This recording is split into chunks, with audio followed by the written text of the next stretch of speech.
Hello, everyone, and welcome to another spooky story. Another one from Edgar Allan Poe. Because, like I said, I have this site up that has a bunch of his stories, which apparently came from. He had some comical ones and other ones as well, but we're focusing on the horror ones for now.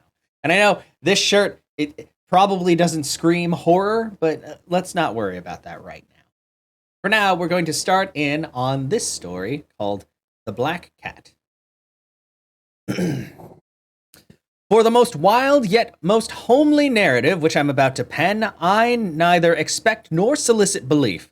Mad indeed would I be to expect it in a case where my very senses reject their own evidence. Yet mad I am not, and very surely I do not dream. But tomorrow I die, and today I would unburthen my soul. My immediate purpose is to place before the world, plainly, succinctly, and without comment, a series of mere household events. In their consequences, these events have terrified, have tortured, have destroyed me. Yet I will not attempt to expound them. To me, they have presented little but horror. To many, they will seem less terrible than baroques.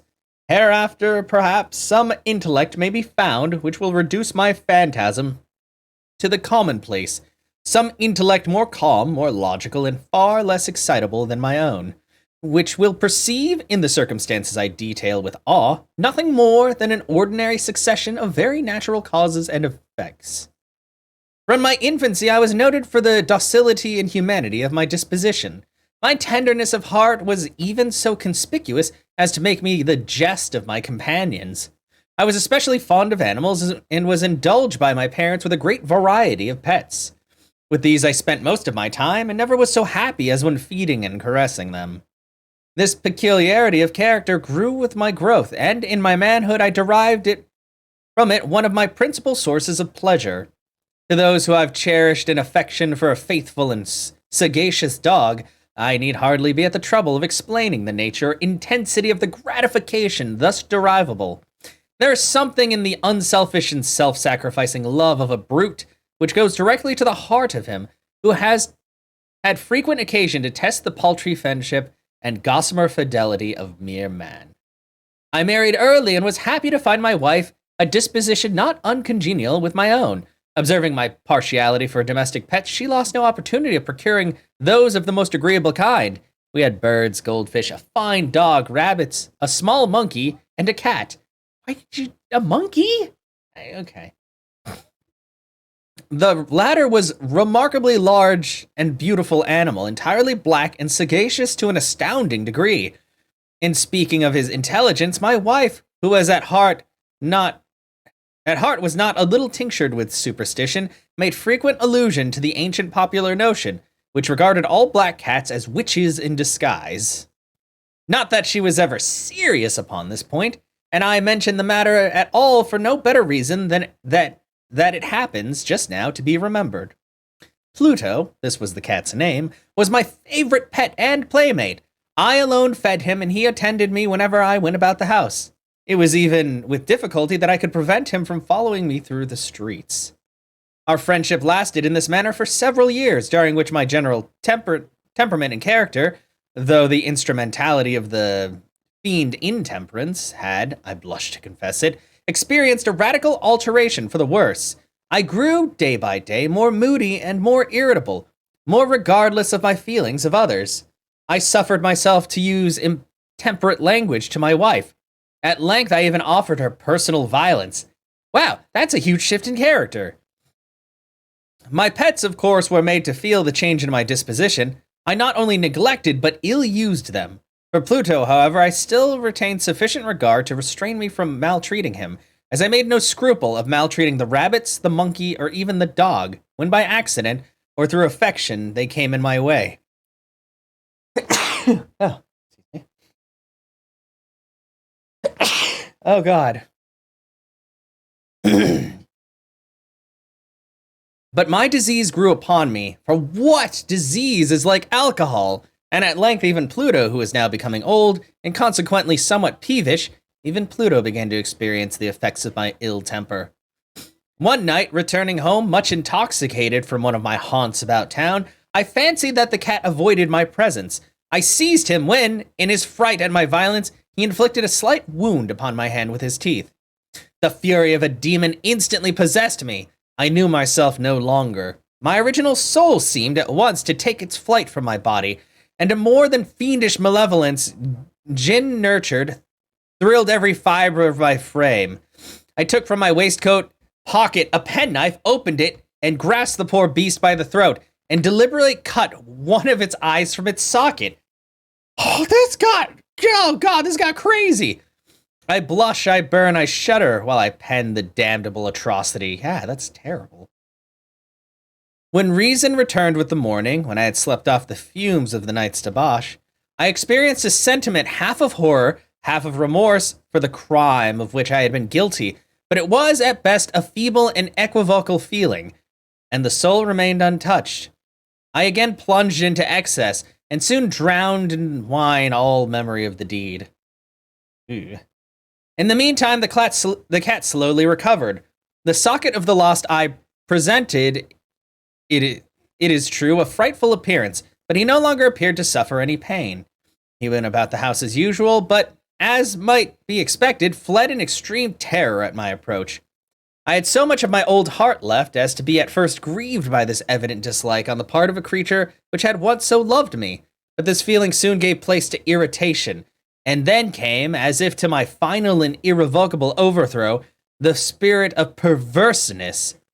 Of this spirit philosophy takes no account, yet I am not more sure that my soul lives than I am that perverseness is one of the primitive impulses of the human heart, one of the indivisible primary faculties or sentiments which give direction to the character of man. Who has not 100 times found himself committing a vile or silly action for no other reason than because he knows he should not? Have we not a perpetual inclination in the teeth of our best judgment to violate that which is law, merely because we understand it to be such? This spirit of perverseness, I say, came to my final overthrow. It was this unfathomable longing for the soul to vex itself, to offer violence to its own nature, to do wrong for the wrong's sake only, that urged me to continue and finally to consummate the injury I had inflicted upon the unoffending brute. One morning in cold blood, I slipped a noose about its neck and hung it to the limb of a tree. Hung it with the tears streaming from my eyes and with the bitterest remorse in my heart. Hung it because I knew that it had loved me, and because I felt it had given me no reason of offense. It hung because I knew that in so doing I was committing a deadly sin that would so jeopardize my immortal soul as to place it, as if such a thing were possible, even beyond the reach of the infinite mercy of the most merciful and most terrible God. On the night of the day on which this cruel deed was done, I was aroused from sleep by the cry of fire. The curtains of my bed were in flames. The whole house was blazing. It was with great difficulty that my wife, a servant, and myself made our escape from the conflagration. The destruction was complete. My entire worldly wealth was swallowed up, and I resigned myself thenceforward to despair. I mean, he kind of deserves it. I am above the weakness of seeking to establish a sequence of cause and effect between the disaster and the atrocity. But I am detailing a chain of facts and wish not to leave a possible link imperfect. On the day succeeding the fire, I visited the ruins. The walls, with one exception, had fallen in. This exception was found in a compartment wall, not very thick, which stood about the middle of the house, and against which had rested the head of my bed. The plastering had here, in great measure, resisted the action of the fire, a fact which I attributed to its having been recently spread. About this wall a dense crowd were collected, and many persons seemed to be examining a particular portion of it with very minute and eager attention. The words strange, singular, and other similar expressions excited my curiosity. I approached and saw, as if graven in bas relief upon the white surface, the figure of a gigantic cat. The impression was given with an accuracy truly marvelous. There was a rope about the animal's neck. When I first beheld this apparition, for I could scarcely regard it as less, my wonder and my terror were extreme. But at length reflection came to my aid. The cat, I remembered, had been hung in a garden adjacent to the house. Upon the alarm of fire, the garden had been immediately filled by the crowd, by some of whom the animal must have been cut from the tree and thrown through an open window into my chamber. This had probably been done with the view of arousing me from my sleep. The falling of other walls had compressed the victim of my cruelty into the substance of the freshly spread plaster, the lime of which, with the flames and the ammonia from the carcass, had then accomplished the portraiture as I saw it. I don't know about that. Although I thus readily accounted for my reason, if not altogether to my conscience, for the startling fact I just detailed, it did not the less fail to make a deep impression upon my fancy. For months I could not rid myself of the phantasm of the cat, and during this period there came back into my spirit a half-sentiment that seemed, but was not, remorse. I went so far as to regret the loss of the animal, and to look about me among the vile haunts which I now habitually frequented for another pet of the same species, and of somewhat similar appearance, in which to supply its place. One night as I sat half stupefied in a den of more than infamy, my attention was suddenly drawn to some black object reposing upon the head of one of the immense hogsheads of gin or of rum, which constituted the chief furniture of the apartment. I had been looking steadily at the top of this hogshead for some minutes, and what now caused me surprise was the fact that I had not sooner perceived the object thereupon. I approached it and touched it with my hand. It was a black cat, a very large one, fully as large as Pluto, and closely resembling him in every respect but one.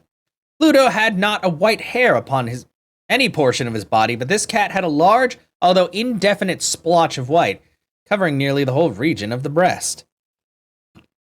Upon my touching him, he immediately arose, purred loudly, and rubbed against my hand, and appeared delighted with my notice. This, then, was the very creature of which I was in search. I at once offered to purchase it of the landlord, but this person made no claim to it, knew nothing of it, had never seen it before. I continued my caresses, and when I prepared to go home, the animal evinced a disposition to accompany me. I permitted it to do so, occasionally stooping and patting it as I proceeded. When it reached the house, it domesticated itself at once and became immediately a great favorite with my wife. For my own part, I soon found a dislike to it arising with me. This was just the reverse of what I had anticipated, but I know not how or why it was. Its evident fondness for myself rather disgusted and annoyed. By slow degrees, these feelings of disgust and annoyance rose into the bitterness of hatred. I avoided the creature, a certain sense of shame and the remembrance of my former deed of cruelty, preventing me from physically abusing it.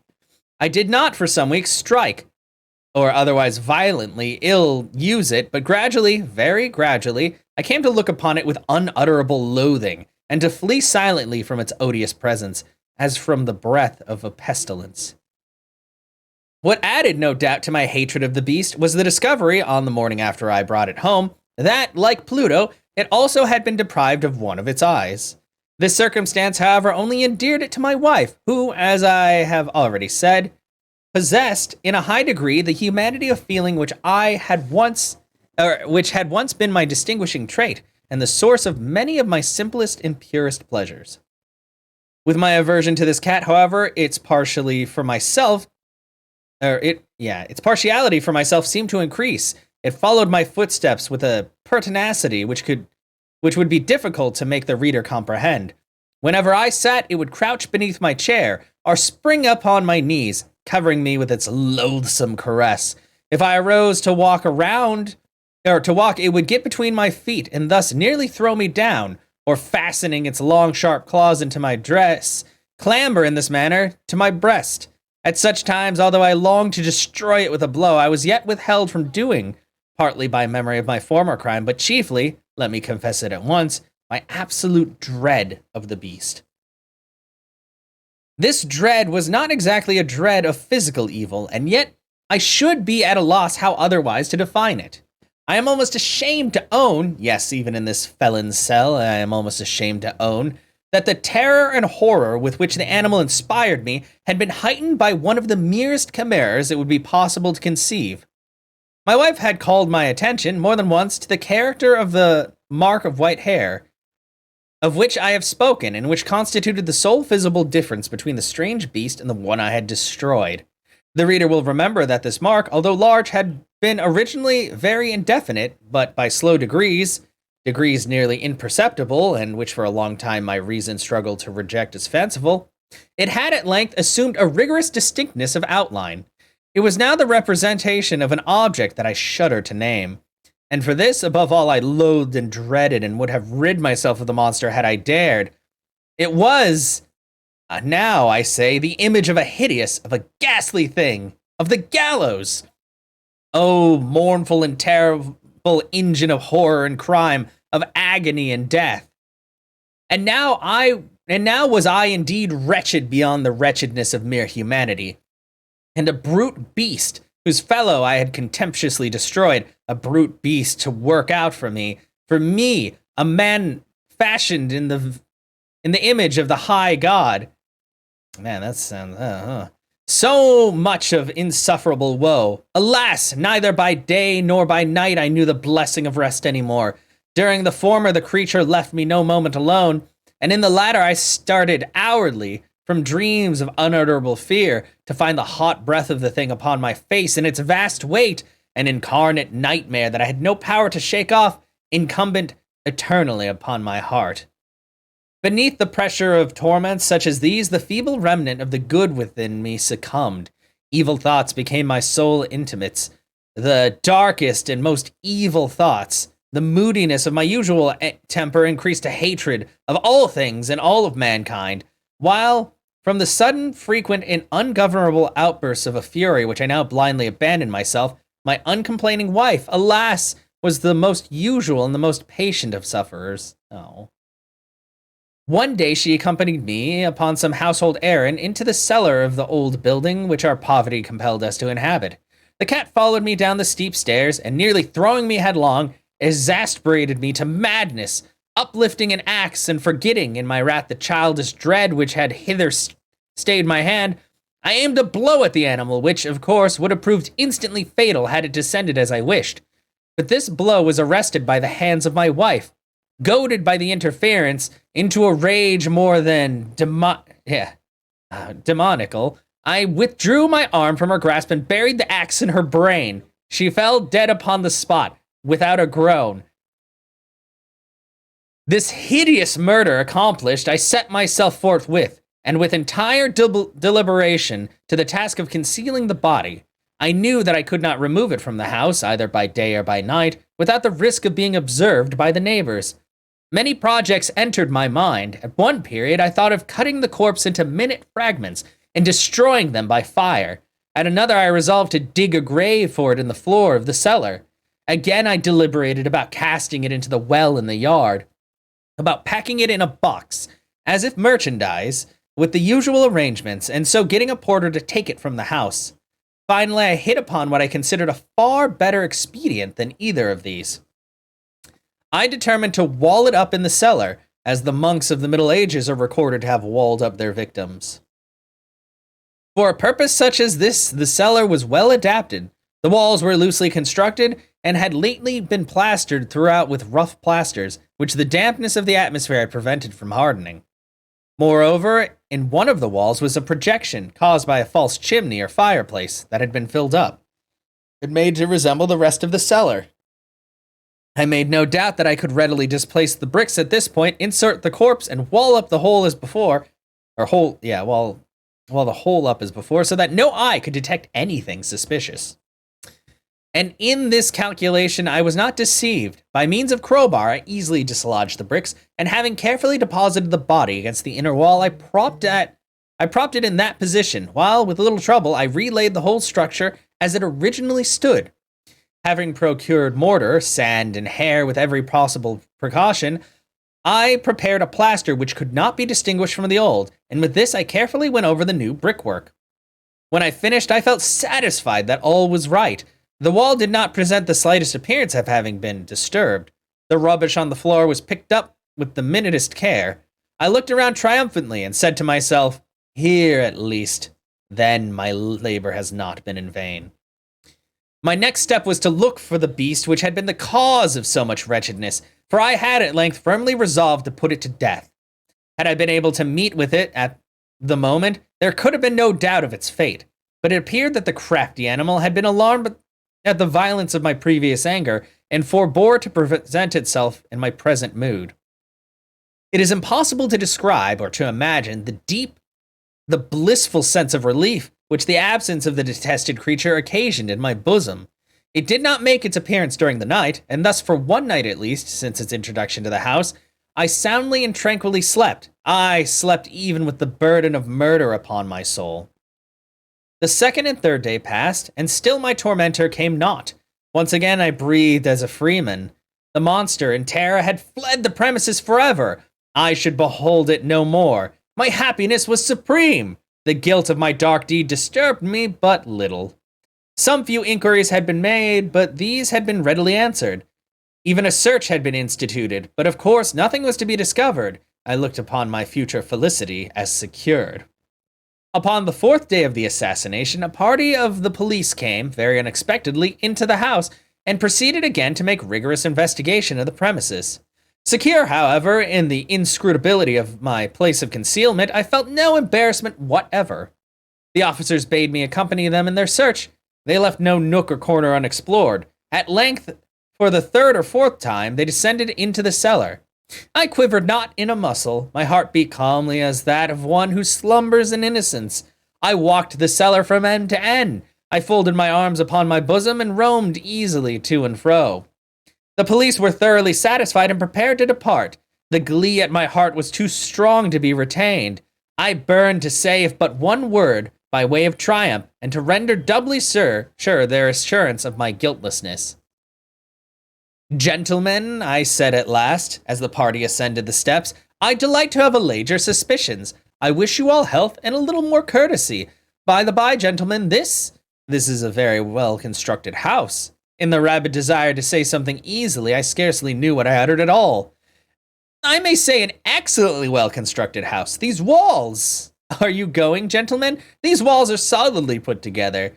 And here, through the mere frenzy of bravado, I rapped heavily with a cane which I held in my hand upon that very portion of the brickwork behind which stood the corpse of the wife of my bosom. But may God shield and deliver me from the fangs of the archfiend.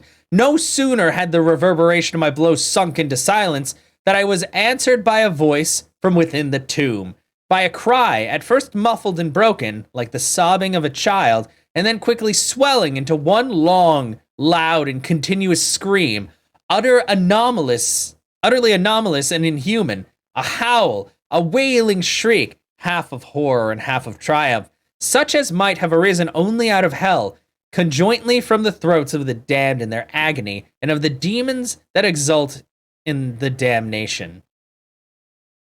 Of my own thoughts it is folly to speak. Swooning, I staggered to the opposite wall. For one instant, the party upon the stairs remained motionless, though extremity of terror and of awe. In the next, a dozen stout arms were toiling at the wall. It fell bodily. The corpse, already greatly decayed and clotted with gore, stood erect before the eyes of the spectators. Upon its head, with red extended mouth and solitary eye of fire, sat the hideous beast whose craft had seduced me into murder, and whose informing voice had consigned me to the hangman. I had walled up the monster within the tomb. I don't know, guys. I really think he deserved that. That's pretty bad. Don't revel in hurting animals. I mean, especially since this guy started off like so normal and then apparently just became a horrible drunk. Whew. So yeah, that was a ride. Yeah, don't hurt animals. Just let them do their thing. But yeah, I will see you guys for another story tomorrow.